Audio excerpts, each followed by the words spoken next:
Okay. Good morning. Morning, Amran. Thanks for having me. Thanks, Nizam, for coming in. CEO of Touch and Go. Yes. The last time we met, I gave you a bit of shit on why the heck are we topping up at hardware? That's Way right. many years ago. Can I still have my coffee while I'm doing this? Yes, you can. Okay, so I promise this time, it'll be a little bit kinder. Tak Okay. apa. So, but anyway, so let's go back a little bit on your own journey before Touch and Go, and how far back you went, right? Okay. So that people know you a little bit more and how you ended up where you are. Okay. I kind of miss where I was before Touch and Go. Which was? I was an entrepreneur for 4 years. And before that, I was the CEO of SCOMI Engineering. So I was that was my last corporate job. And then I took some time off. Okay.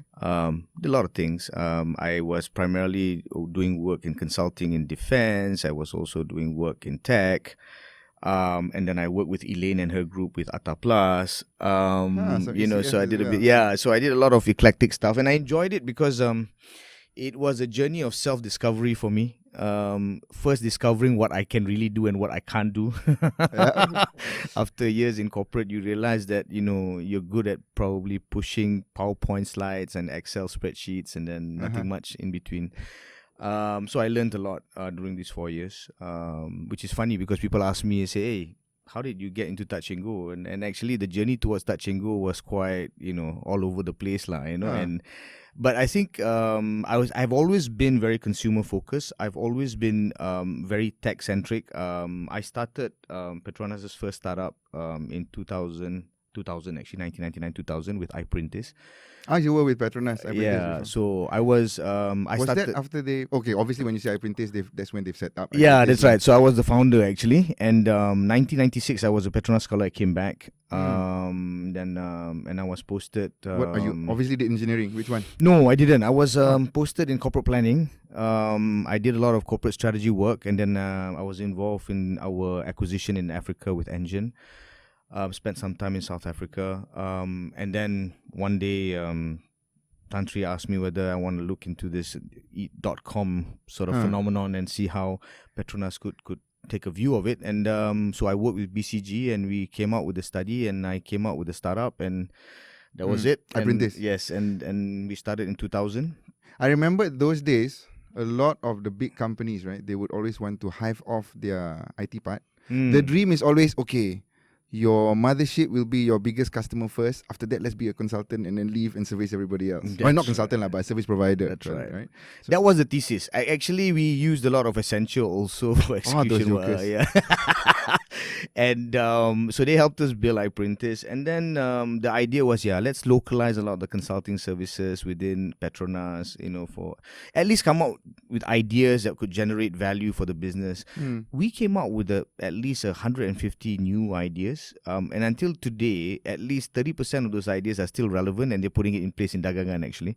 The ideas were really, really forward-looking. Okay, but sorry. This is just something to go mind-blown.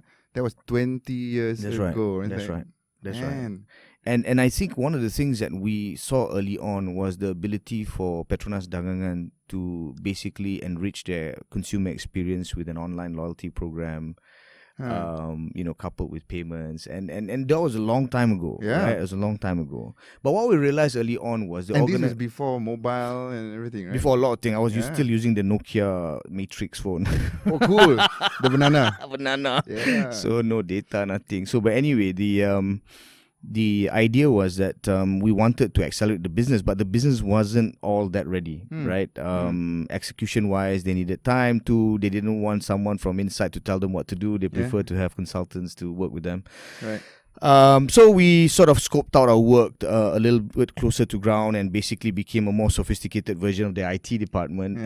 So that continued until I think Petronas started changing it back to Petronas ICT in 2007, I think. Yeah, brought back. How long did you last? I last until 2006. After I came back from my further studies in Boston, I decided that time was up. I think it's time for me to. Actually, because I took up 10 years, and so. So after your was getting scholarship scholarship, bond, right? and that's Bond, okay. okay. Thank you very much. Of And, course, you were not counting the days, lah. no, I enjoyed Of myself, but course. but I think I just wanted something new, and so I went to SCOME. But How was that jump? Was it still in the same kind of role? No, that I was the head of strategy in SCOME, and then I went to become CFO a year and a half later, and then after that I became the CEO of engineering, all in the span of 5 years. And it was a rapidly growing oil and gas company. In fact, it was the 8th company at those days, right? And I learned Who was a lot. the CEO before? The CEO was Shah Hakim. Shah Hakim, right? Yeah. The legendary Shah Hakim, right? The guy who Yes. apparently doesn't sleep. Yes. And, messages at That 3 one in the I know morning. lah. Right? Yeah. Because when I think we did pitch some work for them. Yeah. And I think when we were doing the proposal updates, we were getting feedback from him like 3, 4 in the morning. Yeah, right? he was Like, extremely hardworking, as were the team that supported him. And I think we were ambitious in trying to build SCOME to be the biggest drilling waste management company This during was that at time. Damansara Heights, kan? The office? Yes, Wisma Chase Perdana. That's right. Now it's a hospital, I think. I'm not Is sure. that right? Up that hill there somewhere at the back. Yeah. But Okay, the good thing about going through this journey as you go through the growth phase of any organization is that you get the opportunity to learn very quickly. You grow up very quickly, and you make mistakes quite early sure, on, right? For sure. And so it was tough for any young person to go through that process, and I think about 2010 2011 I burnt out, and that's why I took a break. I see.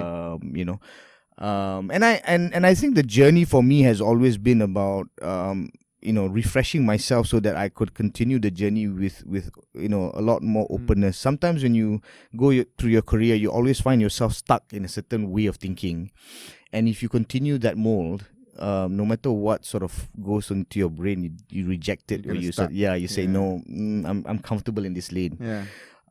So Touch and Go really allowed me to open my eyes again, because I wasn't from finance. But 2011, you said you're gonna stop, right? And I You basically burned just both sides of the candle. So what did you do? nothing for a while. Nice.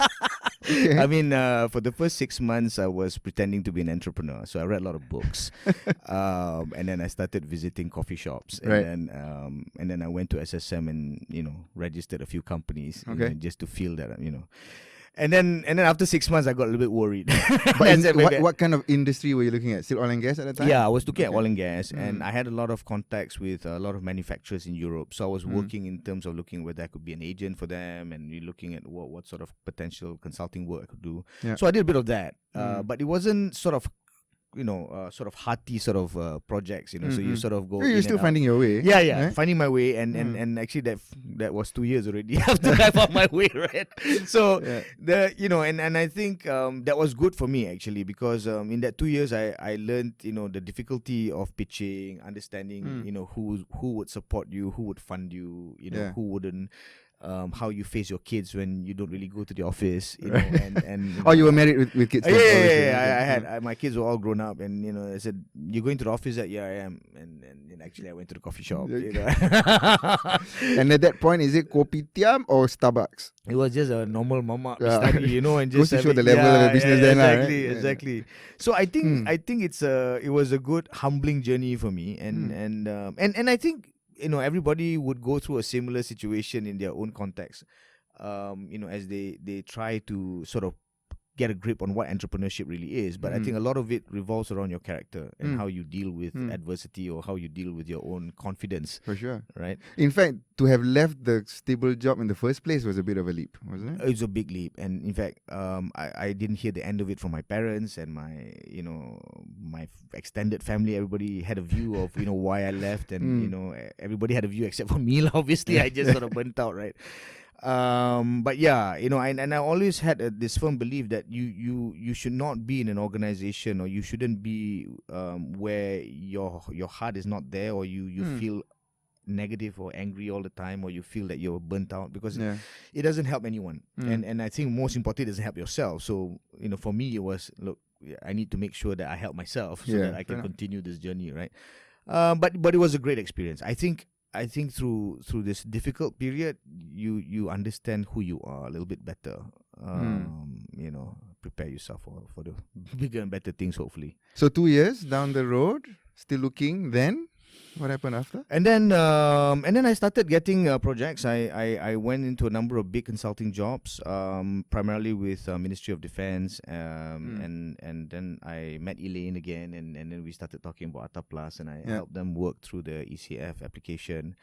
But did you actually formally join them then, or yes, just kind I of, formally, and then as I was getting myself warmed up, IME and with Kiri, and then suddenly I got this touch and go gig. Okay.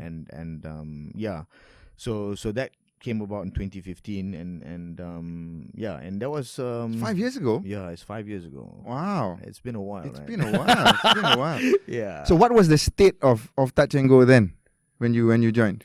Why did you take up that job? Well, couple of reasons, right? One was I felt that such a big national brand was undergoing this not transformation. They were undergoing a lot of criticism, and they were basically unable to sort of pivot to the way that everybody wanted them to. There was no shortage of ideas. I met all the key stakeholders. They all said we wanted Touch and Go to do this, Right. and all this potential's there, blah blah Right. blah. Right? I mean, I had Dato' Sri Nazir telling me, his views on the company, and I thought, wow, this is interesting. Everybody has a view, but somehow it doesn't translate into some execution. Yeah, Right? Yeah. I don't know what happened there. And then second was, I thought this was a great challenge for me. I was so scruffy going to my first corporate interview after 5 years. I didn't shave.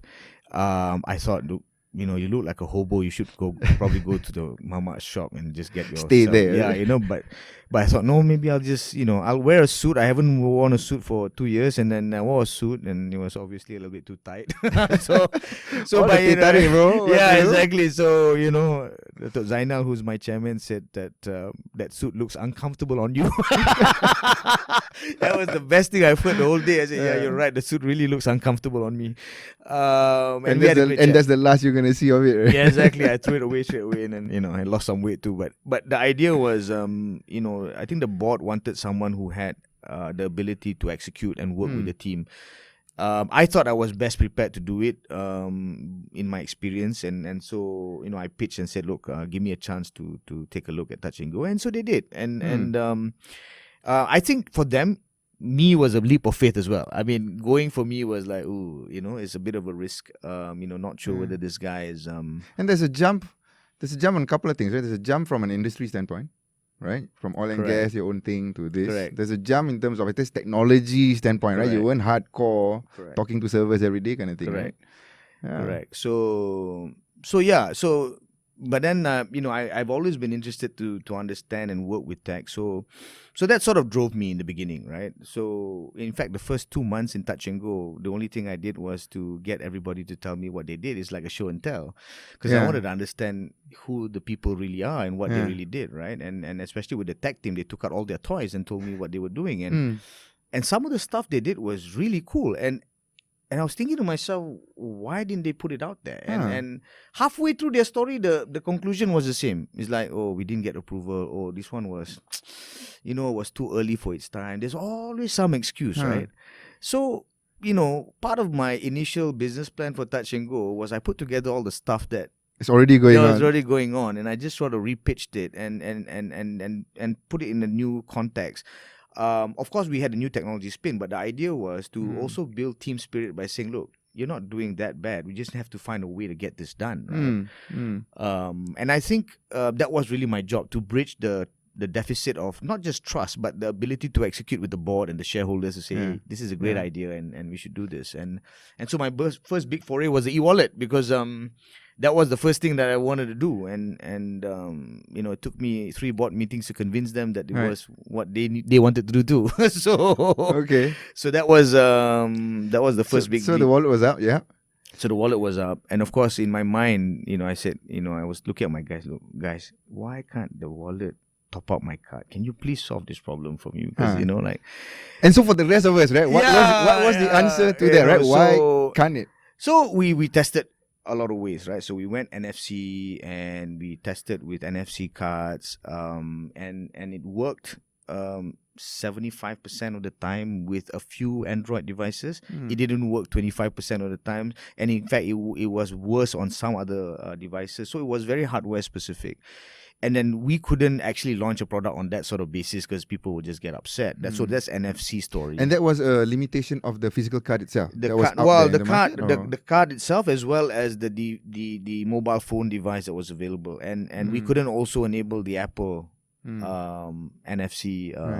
Was there no way of updating it at that point anyway? I don't know, every card surely has a registered number, and you could do it on the back end as opposed to having to do it physically. Yes, we could have. So that's what we have now, Pay Direct, which is basically the ability to deduct your balances from the e-wallet. But those days, deducting an offline card from an online source wasn't possible, right? Okay. Because the card itself had a chip, and that's where the money sat. So for me to be able to wirelessly send the money, they need to take the card and tap it on the reader, right? So there was no. So the stored value is on the physical It's card on the itself. physical card so there's itself. no server with all the numbers. It's the simplest possible safety net card you could have. The money is on the chip. And I see. So I guess the logic then was, I don't know. So you go around with it, but if you did lose the physical card, that's it. The money's gone. That's right. Unless you registered the card, and then in which case we will guarantee the balance, and then we'll give you back the money. But it was okay for a while, but then people started wanting more. Yeah. Right. And with the mobile generation, they wanted everything on the mobile, which was fair. Yeah. Right. But then I came against three titanic industries. One was the tolling industry, two was transit and public transport, and three was parking. Okay. And each of those industries have their own way of doing things, and how they accept technology, what they would do and what they won't do. And that was extremely difficult. So I had to take one battle at a time. So we battled the toll first. Yeah. Not only to pitch for the e-wallet, but also for RFID, so that seamlessly people will get away from the top up of the cards into a RFID system where people can just top up through the mobile phone. So the RFID system that's there now, that's a touch and go, or is it a plus? Right now it's a touch and go system. Okay. So we fought tooth and nail to basically put that in place. And now we are gonna not only allow it for our touch and go e-wallet, but as announced in January, we're also opening it up for other players as well. Okay. So that means potentially in the future you could have your own bank cards linked to touch and go, RFID. To access that RFID. That's right. So the idea for Touch and Go now is we want to be a facilitator of mobility rather than to be the only ones doing everything. And I think that's what the government aspires for us to do, so that they don't have to look at us as this monopoly that has not evolved. And so our biggest challenge moving forward is to show people that we are able to become more open, and more facilitating, and hopefully find a new business model where we can work with partners to monetize this. So it's a slightly different game now, right? But as a customer, so if we go back to the toll journey, right? So we used to be able to touch and go the physical card to go through. Then when the RFID was piloting, obviously I'm a fan of tech, right? So I was one of the first, and I messaged you, hey, get me on this RFID thing, right? So it was being deployed out as a pilot. Then we saw it being rolled out to the single entry type tolls. Correct. And then there was an announcement, correct me if I'm wrong, was it end of last year, where you're going to be doing that RFID technology across all highways. That's right. Even the ones where you have to go in and out of the highway. That's right. And then that kind of stopped. If you go to some of these plus tolls now, the RFID thing has been blacked out, right?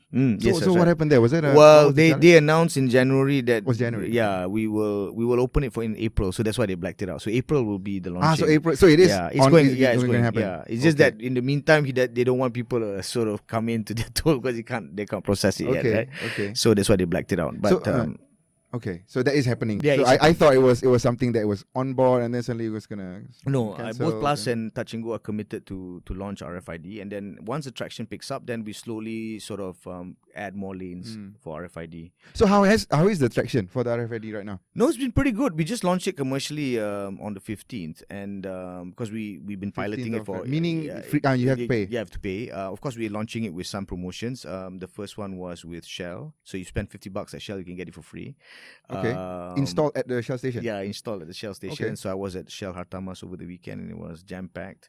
How many stations are there? Right now, we are doing it at 10 stations, but then we're going to increase that So we have stations, we have malls, we have Okay. open sites. So the idea is to get people into it. So typically before we launched, we were doing maybe about 50,000-60,000 a month in terms of fitment. So Sounds a lot. yeah, 50,000 a month. people actually want to try it, and Yeah. but I think when we go towards getting Plus on board, I think we will probably increase that volume, and more people will get on board. But what I'm excited about RFID is not really the tolling part. I'm excited about the same RFID is now being used in car parks. We are basically putting it in a lot of our key car parks like KLCC, Pavilion. Also, KLCC now uses RFID. Yeah, so we're in the midst parked of there for a changing all the systems to include RFID. Sweet. So that's going to be towards quarter 3, quarter 4, and recently I announced with Shell that we're also going to do RFID fueling. So essentially, the same tag allows you to use your e-wallet or whatever your source of funds are to basically fuel your car. And what would the customer journey be like for something like that? So I would drive it in. It'll detect that you have it. You have the RFID. So where do I tekan to say okay? So only you will check how much money you have, and then basically it will ask whether or not you want to fill the full amount of your wallet or you want to at the keypad of the that's right, of the machine. exactly. Okay. And then that's it, and then you put in the nozzle and so the natural question then is when are you gonna do a Petronas settle kind of approach lah? So I'll just drive in, take out my touch and go wallet and just tekan. Well, that's the thing. I mean, it's a debate right now, right? I mean, we don't want to add another app into the market. I think what we want to do is we want to be supporting. Right now we're doing it with Shell. We can do it with other people in the future. We'd rather just support if they have a current platform, then we'll support that platform. Otherwise, it just sort of deducts from your debit card, credit card, e-wallet. Just like any other transaction, right? So we're not focused so much on the creating the app, because we find that now there's so many apps, people are getting more and more confused. So we're just creating open APIs and then basically working use with whatever partners. Yeah, exactly, partners, and then just make it easy, So that's basically where we're going. The RFID technology itself. So my housing area now have just rolled out their own RFID. Okay. Right? Okay. So then there was this question of, okay, so we've got a touch and go one going to the front, at the top, then one is being put at the side mirror, do you see our cars in the next 5-10 years as RFID stickers all over the place? Well, technically, the same RFID sticker for Touch and Go can be used for your housing area also. But then, so this is one of the things that we're working with developers already. So same as your RFID Touch and Go card, you can use it for access control. So the same with RFID stickers. Okay. So it's just linking up the systems together. Exactly. Right? That's it. And so we could do that. It's just that I think a lot of people don't know that. So, but you're right. It could be that people have stickers all over their cars, and it just gets a bit confusing. It's a bit like having all the wallets and having all correct. And I think eventually people will come to their senses, and consolidation is, I'm sure it's going to happen. If it doesn't happen by force, you're going to probably consolidate yourself and say, look, I'm going to just do two or three things in my life, and not deal with the my others. car light's a bit dim. Oh, that's because of the 20 RFID stickers that's kind of covered on both sides. That's right. So that's cool. So that was the toll. So that was a bit of a, I guess, straightforward journey in a way that, and it's also an opportunity, right? Because obviously Touch and Go has the monopoly. Yeah, right? and I think we had to fight that also, and a lot of the contracts that we inherited in the past was designed like that.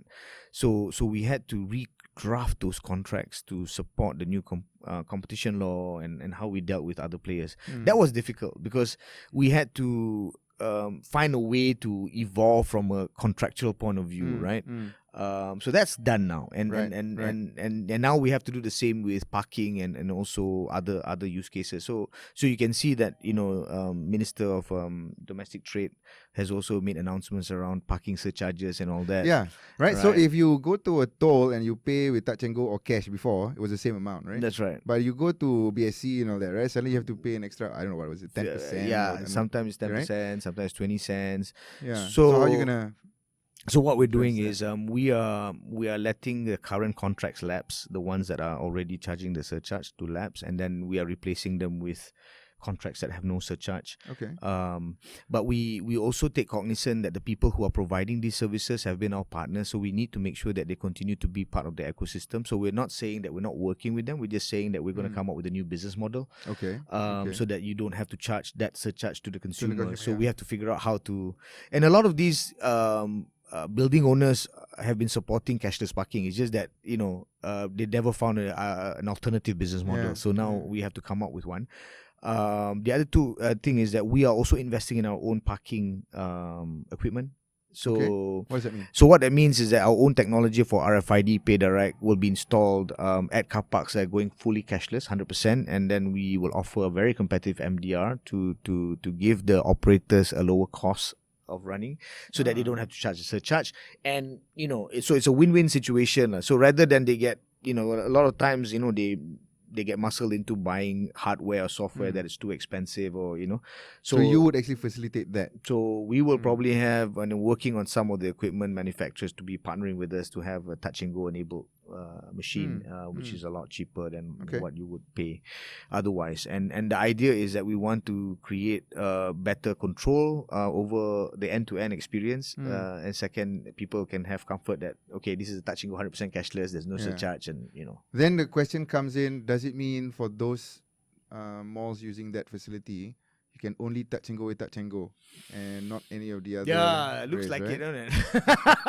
I didn't say anything. I just asked, Well, because right now, just because right now when you go to some of these machines, you see two, right? Touch and go and Visa Wave. Correct. Right? And I think EMV will continue to be there. I think EMV will continue to be there. I mean, we're also in talks with banks, Maybank, for example, in looking at how we integrate the EMV terminal with our own parking terminal. So I think coexisting is going to be, I guess, similar to everything in Malaysia. Like, we have to coexist, and play with Collaborate many, lah, right? collaborate lah. Yeah. So I think we are open for that, and that, and I think I've made that quite clear lah. So it's just a question of when rather than if. Yeah. So yeah.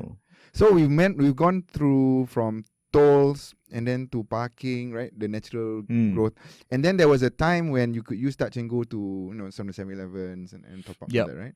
Okay, so now we're into the realm of e-wallets, per That's se, right, right? that's Where you right. can now use it everywhere. That's right. So I think we have basically tapered all our operations on card usage at retail, because we have the e-wallet now, and the e-wallet is more prominent with QR. And I think that's fair. I think with E29, everybody seems to be excited about the e-wallets, but we are still cautiously optimistic about how the behavior will be after these sort of events finish, right? Whether people will still have the same appetite to spend on cashless. So what is your current view in the early battle of the wallets right now? I mean, we're obviously very, very confident, given that App Annie tells us that we are number one. So if you believe that, then we are number one. But I guess being number one is not the full story, right? The full story here is that, can we keep that up, or the momentum up, when people are, in their mind, the e-wallets is about promos and cashback. Exactly. I was just going to say that, right? You know what I mean? You're number one right now, and really, is that because thank you for my RM1 coffee every morning at a local store? Every time can you imagine an Americano, right, which normally goes for $2.90 and $2.70? Correct. Now it's like RM1. Just use your touch and go wallet, right? I was like, and it's cheaper than when I do it at home with my little machine, right? It's okay, that's it. Thanks, Nizam, for this coffee. But okay, come end of, I think, February, that's going to stop. And I'm going to stop using it. I'm telling you now, right? I'm going to stop my ring, because the capsules that I have, I'm a cheapskate, right? My wife from Penang, so I have to do this, right? So the capsules that I have at home is $1.90 per capsule, right? So right now you beat that price. The moment you go back to $2.90, I'm going back to my capsule. That's it, right? So I wonder how much that positioning you have right now in the market as number one is based on guys like me who are, No, you're absolutely right. I think the majority is still very driven by promos and cashback. So there are three things that we're working on at the moment to sort of move people away from that. One is our app, and the functionality of that has got to be a lot slicker, so that the experience becomes a lot better for people, right? And I feel that there's still a lot of room for us to improve in this department. Okay. But sleeker, meaning the consumer experience is a lot better than where it is today. We feel there's still a lot of room to improve in terms of the product. Second is that the use cases need to also be diversified. not just within retail or toll. We need to find new use cases for people, Mm. and we're working a lot on financial products at the moment to basically. This year we'll launch a couple in the next couple of quarters where we will introduce Malaysians to financial products that will be facilitated by the Touch and Go e-wallet. Okay. Any that you can share with us right now? Well, not right now, but they basically it is very similar to what they did in China with private wealth, and money market funds, and I think the idea is to stimulate different usages in the wallet. And third, I think more importantly, we also need to create different demographics of users. So I think right now it's very urban centric. It's very young, right? It hasn't sort Thank of. you. Yeah. Yes. It hasn't sort of permeated to the sort of golden generation or even the baby boomers and Gen X. Not really, are still sort of Huh. 50-50 Okay. Okay. so most of our users demographic is between 18 to 26, right? So that's about 70%, Right. and Can you share how many users you have right now? right now we have On the wallet? 9.8 million registered users. Okay. So that's a pretty big number, Right. considering that I think it will represent every user with a card is already with us in Touch and Go, and so that they have now migrated to the wallet as well. So they will have multiple cards. And they have How many the did wallet. you have in terms of cards? issued Cards I before? have about now 24 million. Okay. So now half of that is Is people already with on your wallet. wallets, right? Wow. And so I think that's really encouraging. Now the question is, how do we create more value for people? And active usage of the cards? Oh, active usage. I'm sorry, of the wallet? Well, the wallet today we're looking at maybe a conversion of, let's say, 20% active daily. Okay. So Okay, it's still pretty About healthy. 2 million. Yeah. Pretty good. So it's healthy. Sorry, just go back to the demographic. So you've got about 10 million e-wallet users. Bulk of them are young people. 18 to 25. 18 to 26, yeah. So this is the sort of the millennial generation, right? Or the almost free generation. So the rest are just uncles who downloaded it once and then people like me, people like you, hopefully who will try to use it or maybe stop after you don't get the offer. But I think what we are trying to do is also attract the people who are professionals, people who are because I think a lot of professionals are very much bank card driven. They're comfortable using the PayWave and likewise for me also sometimes I whip out the card. But for the older generation, this is where I'm going to spend a bit more time because a lot of the retirees are not sure whether they should move away from the card. They are very much pro card. They want to have their cards, right? Because they find it idiot proof. You just sort of, and the wallet is just too complicated for them. So we have to run different type of education. That's why even for RFID, we're going to come up with a new program later for family members or family RFID where someone else is going to sort your RFID out, because for a lot of the older generation, they used to the old smart tag and they're saying, oh man, I don't know how to use this, And I said, never mind, you ask your son to pay for you, he'll set it up for you. I said, okay, that one works. Right? So I think it's going that way now. It's going a lot. And to be fair, this is not a touch and go problem, right? This is like everybody. Correct. I mean, anecdotally, like my in-laws too, right? And because of the Itunai, right, coming in 30 bucks. So everybody, they're downloading it. They see their friends and their colleagues all downloading it. Correct. But when they go to the shop, right, they're like, oh no, how do I, where do I begin, right? To log on with the phone, start the app. Do I scan this? Do I, what happens, right? True. And then when they are in the queue and the biggest complaint is, I see this auntie in front there trying to use it. It takes them ages, right? Just take out your cash lah, right? Or pay the wallet lah. So that journey of paying with the wallet is still a little bit more clunky lah, right? Correct. Yeah. Correct. I guess back to your point of making it sleek lah. Yeah, and also I think it has to be uniquely Malaysian, and I think a lot of people don't realize that. Wallets, especially if you take the China example, they are localized because that's how they like to see things or how they do things, right? But in Malaysia, we don't do things similar to other people, right? And I think trying to mimic that behavior in the most technologically practical way is something that becomes a challenge for us. That how do we create that mindset? Okay, that they do these things in 3 steps, or 2 steps, and how would they, so we constantly have to go through that process. So our sprints are very much focused on how that consumer journey is going to be better and shorter. At the same time, make it less cumbersome. So for example, today we're telling people that if you have a refund requirement of less than 10 ringgit, I'm just going to give it to you straight in your e-wallet. That's it. Yeah, I'm not going to, don't worry about it. If there's anything wrong, I'll come and get you. But otherwise, it's not a big deal, right? So I'm changing a lot of the business rules because I'm trying to tell my guys to focus on what really matters to Malaysians, rather than the old days we say, oh, we have to check whether this person owns a card, or is this a fraudulent card. Banyak sangat benda nak kena check kan. Essentially, the trust factor that we have in all our payment systems is the real reason why you won't get immediate I guess satisfaction with that journey, right?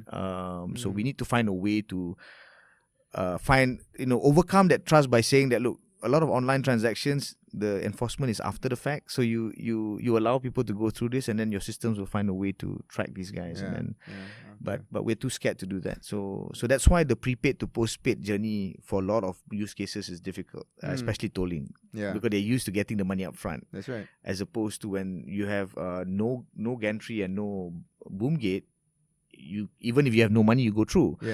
But then you'll be stupid to think that no one's going to find you because we have your details, and so we'll send you notification.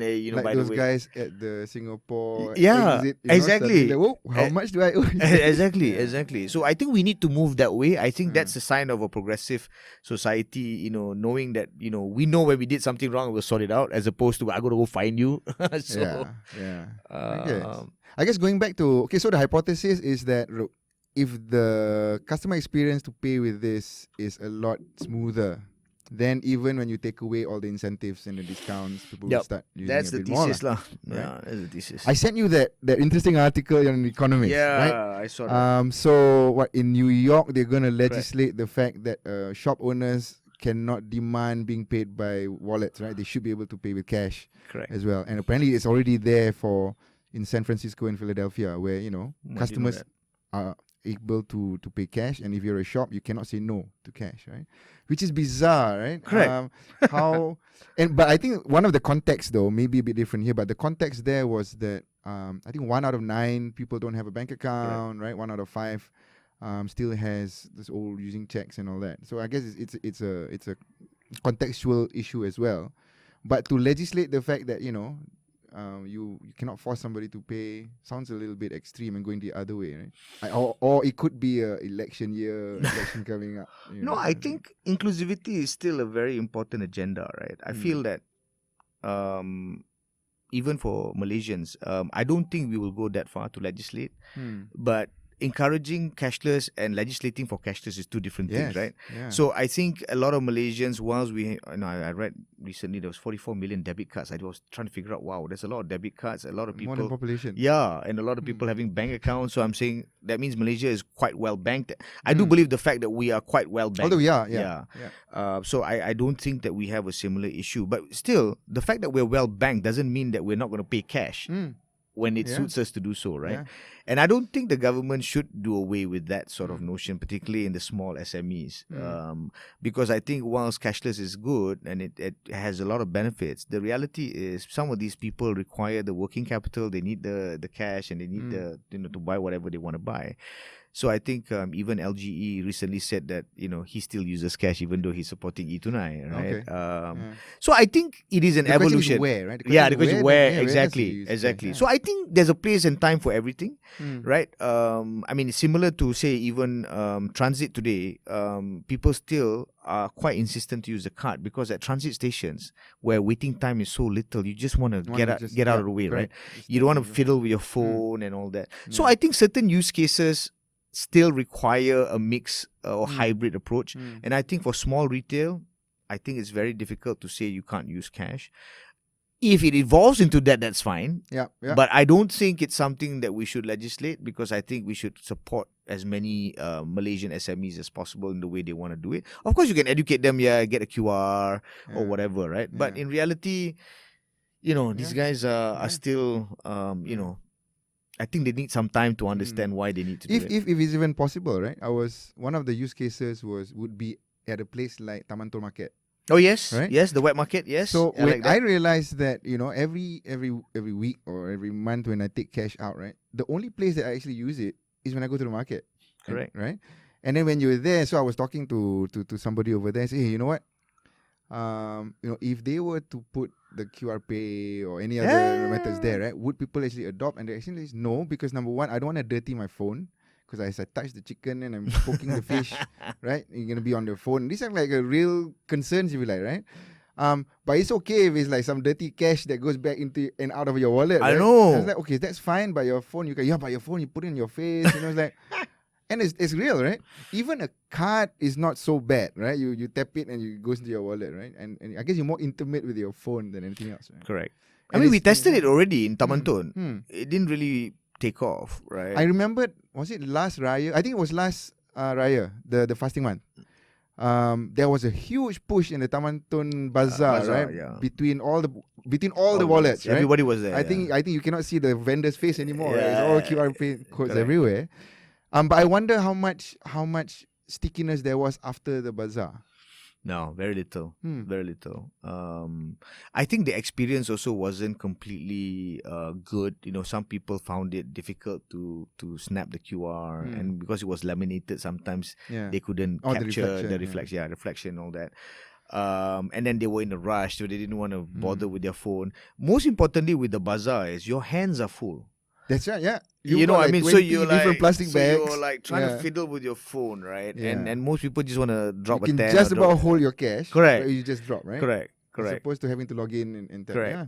So I think I guess if you were to have an Amazon Go experience, if people could just buy and then check out, that could be the best way, because I think in Bazaar Ramadan, first we overbuy. Two is our hands are limited, and you find that every time you have to pay for something, you have to put all your stuff down, take out your phone. Yeah. It's tough to pay even with cash, right? Let alone with exactly. So I think we're now a bit more wiser in terms of those sort of use cases, right? But then it still will not make cashless completely 100% because it doesn't touch those areas. And cash is still going to be king. And I guess that's all right. I mean,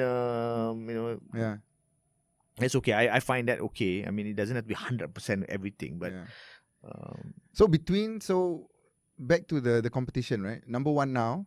Okay, assuming assuming that all the other wallets to a certain degree have their current customers because of all the offers that they're also providing, right? As everybody starts pulling that out, right?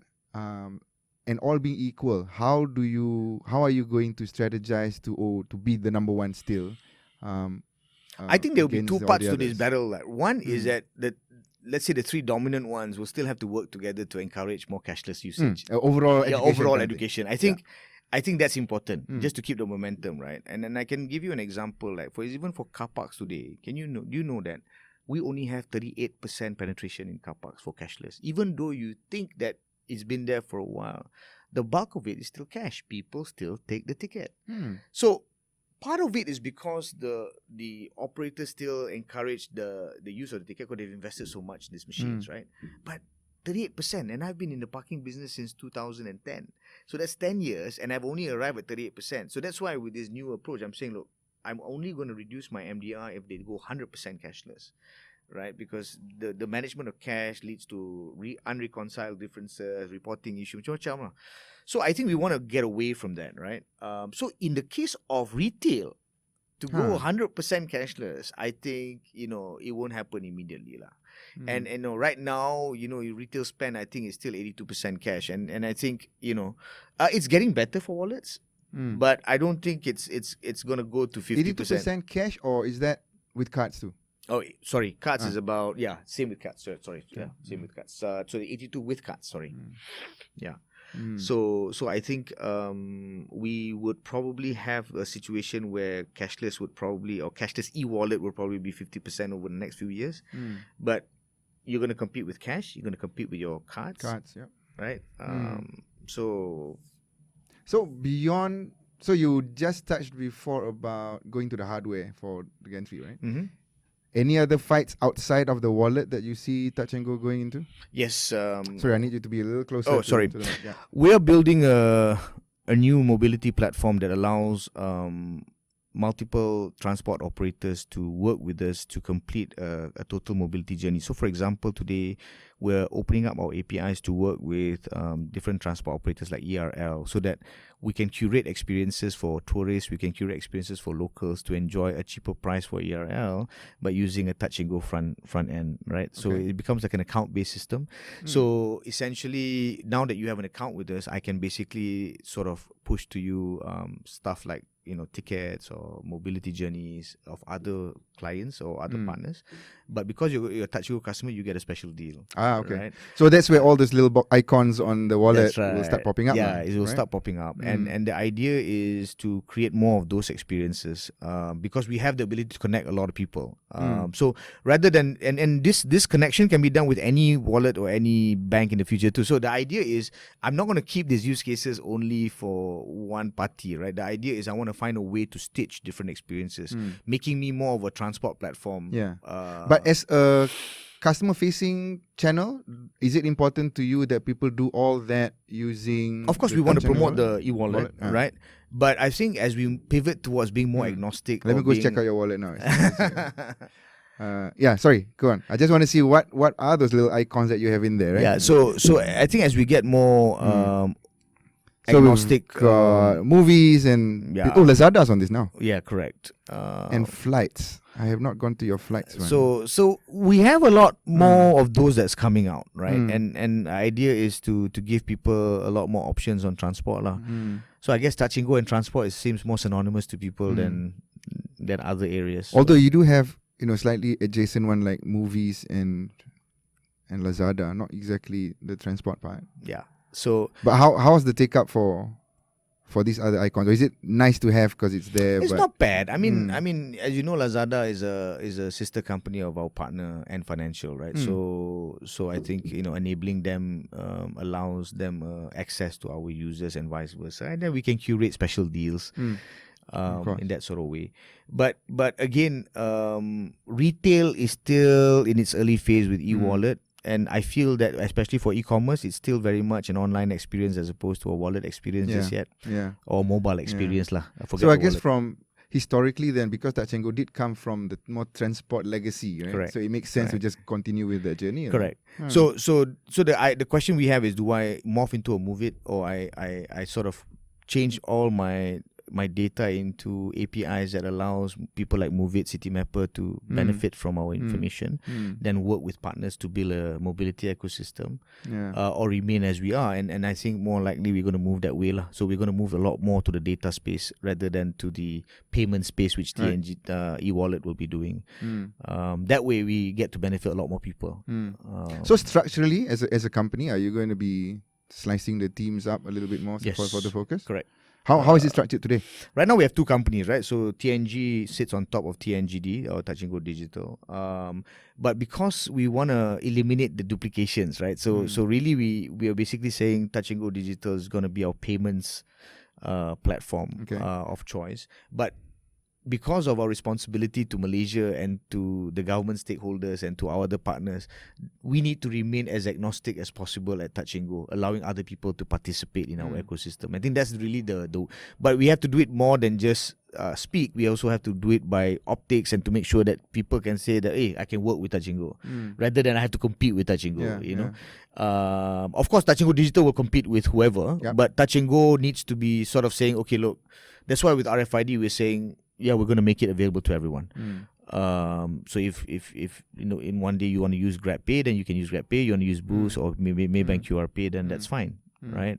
So it's your choice. So the fight is with the consumers lah. If they like you, then they'll stay with you. Otherwise, for us, the investment in RFID and the data and the three things I mentioned to LLM and Plus is that, one, I want to find a way to make data-driven decisions for our highway so that we can keep it safer, away from accidents, and educate people about how to drive better, right? And using technology to guide this is excellent. Second is also with this data, I now can build a more IoT driven environment. I'm gonna sit down with MCMC and to anticipate the 5G technology that's coming on board. How I use this data to create, smarter cars, smarter highways, right? And we need to move that direction. Now, whether we sort of put it in an app, or anybody's app, doesn't matter. But at least we have the data and we know how to actually make use of it, right?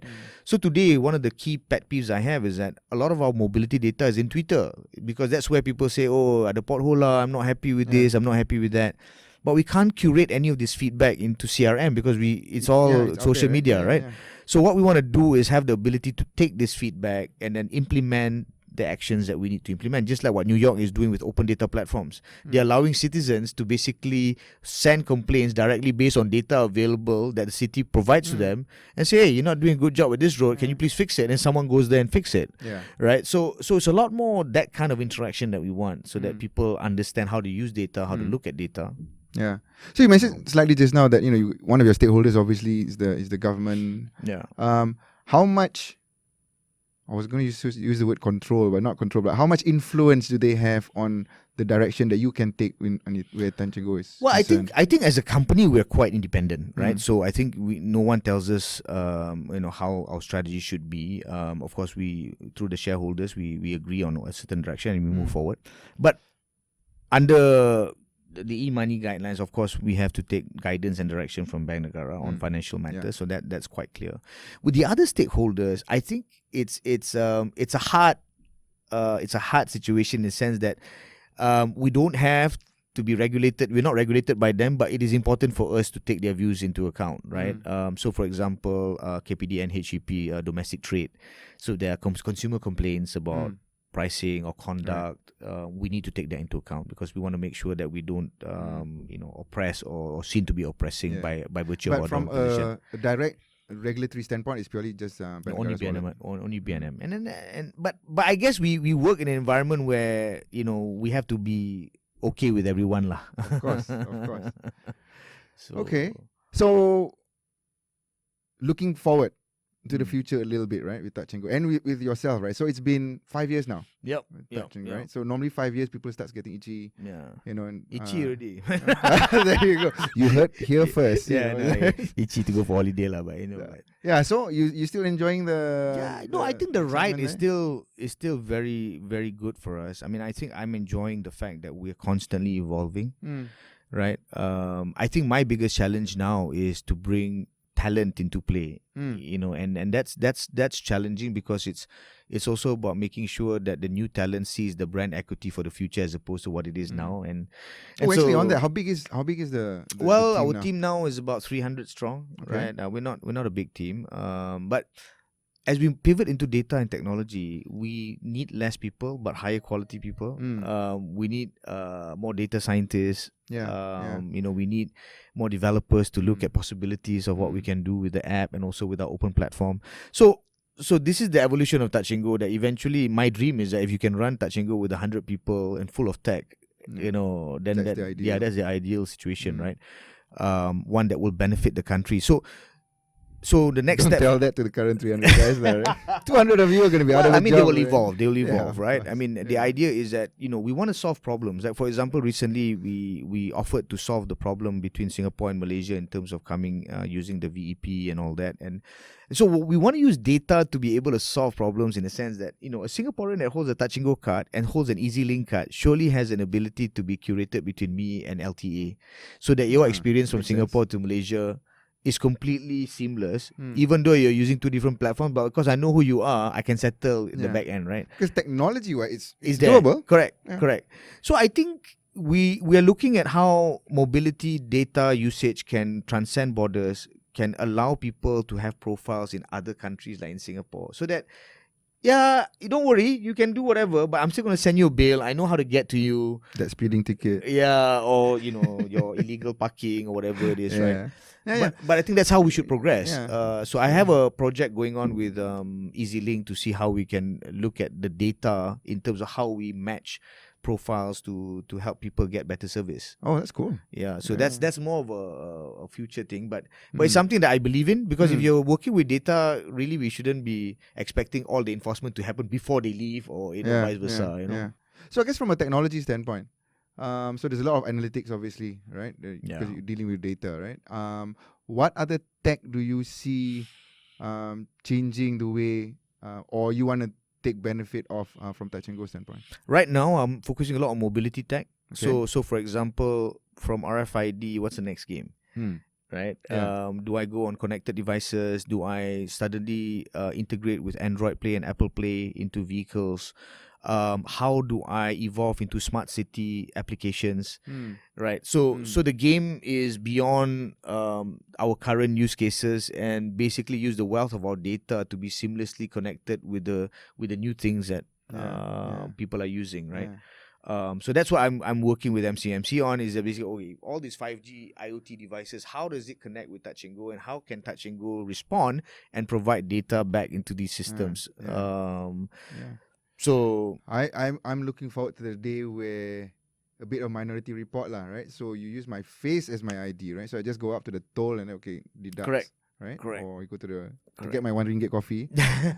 Just smile and then I get my coffee, right? I mean, that's, again, technology is there. Well, ideally, what I would like to do is, if you have 1,000 kilometers of safe driving and I know it's you, I'll give you your free coffee every month, right? That's And the idea is that this is why it's important. I was talking to PDRM recently that if we can generate the behavior through gamified platforms that tell people that, hey, if you drive within the speed limit and you do this regularly, right, and you get immediate returns. And you right? get immediate returns. Yeah. It's a different ball game. And I won't even sell it to the parents. I want to sell it to the children, so that the children will track their parents. Hey, when daddy is driving, just make sure he drives below 100, and you're gonna get 2 cups of coffee from Starbucks. That's right.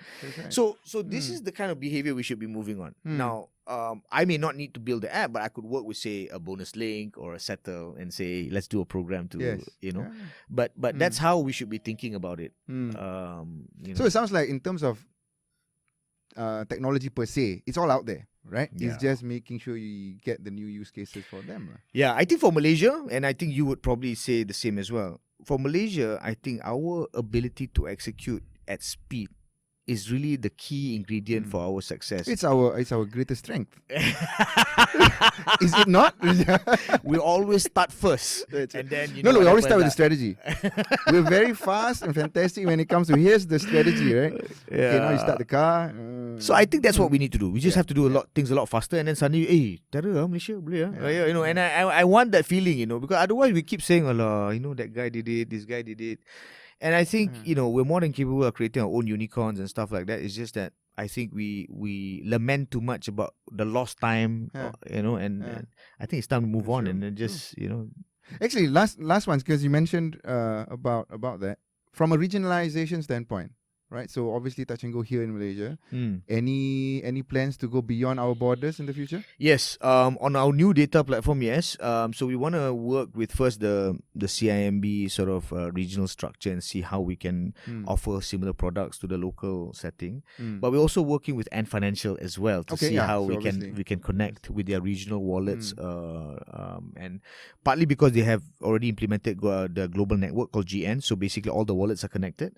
But they also want us to all of their wallets. All their wallets are connected around the world, so that you can have interoperable QRs between these wallets. How much technology are you guys sitting on, which is Ants? Right now, on the backbone of the e-wallet, I think about maybe 50% of that is Ant. Yeah. Okay. So that's the main platform that basically generates all the financial APIs for and the e-wallet. And that has helped propel Touch and Go forward with the technology. Right. And particularly on the scalability side, I mean, these guys are second to none in terms of scaling up, right? Huge numbers over there, right? 11, and they know how to manage large events. They know how to manage all these surges. But I think payments tech is evolving so rapidly in China, and for example, I recently went before the coronavirus hit, and we were talking about pay as you drive, because now mobility tech is now the key tech that they're working on, and that's why I've been engaging with them on this, and how the pay as you drive means that everything is being done in your car seamlessly, right? Well, what's the technology that drives that? Is it RFID? Right now China's using RFID. Okay. Okay. right? Later, So with all the gantry, it's a bit like Singapore, lah. With all the gantries, exactly. okay. But then they have taken it next level. So for commercial vehicles, they can even control your speed. So as you get into CBD, the trucks basically are controlled at 60 kilometers an hour by a system that basically controls the vehicle That's connected information. to the vehicle. The vehicle, and that's next level, lah. Nice. So I don't know. Yeah. So the thing only is, in China, yeah. you think, So right? the thing is, why they slow it down is because they want to profile a truck. So once they profile a truck, they say, oh, this truck actually should have paid certain taxes, certain tolls that and so they profile the truck so that they get the right charges. Second is they weigh the truck whether they meet regulations. So for the city council, this is data that is they never get before. I was thinking about it purely from a safety standpoint, but I guess it's Yeah, all that, so right? they actually want to know like whose truck it is. I want to charge you, right? Yeah, and like so what happens is that commercial vehicles are being tracked and charged higher than passenger vehicles. So I think the future is that you see passenger vehicles probably using the roads probably at a fraction of the cost, but then the businesses pay more. And I think we are probably going to move that direction too if you're going to support say multi-lane free flow, no gantries and stuff like that. So the value is not so much with the passengers, but with generating the business. Yeah, and maybe to a certain point where the businesses fund all of the regular potentially. retailers, right? I mean, in Europe, for example, passenger vehicle toll is like you pay once a year. Like so, it's like 200 euros. You can use any highway unlimited, That's it. and it's a sticker like a road tax. That's it. Yeah. Right. And then but the trucks, they pay a lot of money. Right.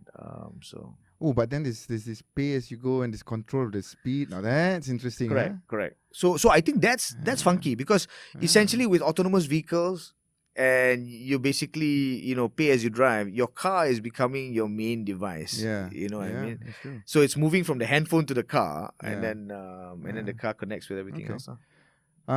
Cool. So it's come to the hour. Okay. I've just got 2 more questions for you. Okay, sure. Number 1 would be, now with the move to lots of rental cars, right, or leasing cars, does that impact your business at all?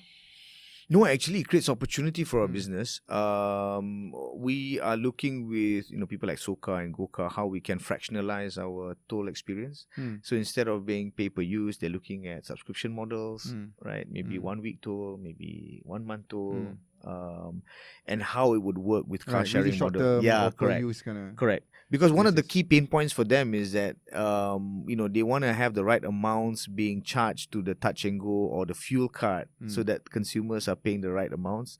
So they have a lot of reconciliation problems when they don't, and then So I think we're trying to match data to see how we can do that effectively for these car sharing. So it does give us an opportunity to fractionalize products, even with parking, for example, right? We can do the same. So we're looking into in fact, while our recent brainstorming, we were looking at whether people would pay for Mid-Valley, KLCC and Pavilion and I give a flat rate for these 3 car parks over the weekend. So we call it a trifecta. Okay. So it's a different thing, right? So let's say I have 50 spots and this 50 spots is you pay a fixed rate of 100 ringgit, but you can go in and out and whatever. Actually, more importantly, it's not so much the rates for me, it's those guaranteed slots. If you're a Touch and Go Premier, right, we've got spots for you, right? Correct. Make gardens and so then the question is, you can then do a parking to parking journey mapper, so that you let's say you go out 1 o'clock in the afternoon and say, if I go to Mid Valley, should at a car park. But then if I can give you the data and block the car park, then you obviously would go, right? And you would even pay a premium. That's right. So my competition would be with Valet, and my competition would be with Alter. So I'm competing with those type of products, right? Yeah. Wow, that's fascinating. So that cool. opens up for us. That opens up for us, right? Especially when Malaysians are quite jealous in terms of guarding their vehicle. Like even a valet person also it must be someone who knows how to drive whatever So I think there's an opportunity for us to use RFID parking. Okay, you park yourself, but I give you a car park, you pay more, right? No problem. That's cool. So last question is your view on Touch and Go 5 years from now. How would you like to see the company grow? I'd like in 5 years, Touch and Go will be known as a data company, right? Rather than a payments company or tolling company, right? And I think that's the biggest push I'm making right now. That to shed the 24 years of history, to evolve into a more tech-driven data company that supports transportation, that supports payments. right? Alright. And not be known for cards, not be known for smart tech. Those are just a means to an end. Yeah. Right. So And to be that data provider, the That's engine right. for Correct. transport. And I think that's a much more powerful play for us, and not just for us, for the country, because otherwise, if you go to every country, there's a dominant party that provides this platform, right? And we feel that we are primed to play that role.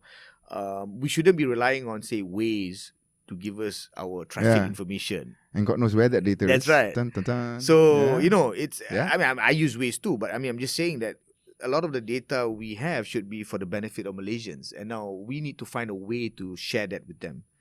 Right? Maybe there'll be a touch and go ways. Maybe. Or, maybe if the government builds something, then we can just, plug inject our data. So I'm open to any possibility, but that's how we want to go forward. Okay, man. Thank you for having me, Amran. Hey, thanks for coming in. No, pleasure. And all the best. And looking Thank you. forward to your new launches for the financial products and Thank you. things like that. Thank you. Okay, man. Thank you. Bye.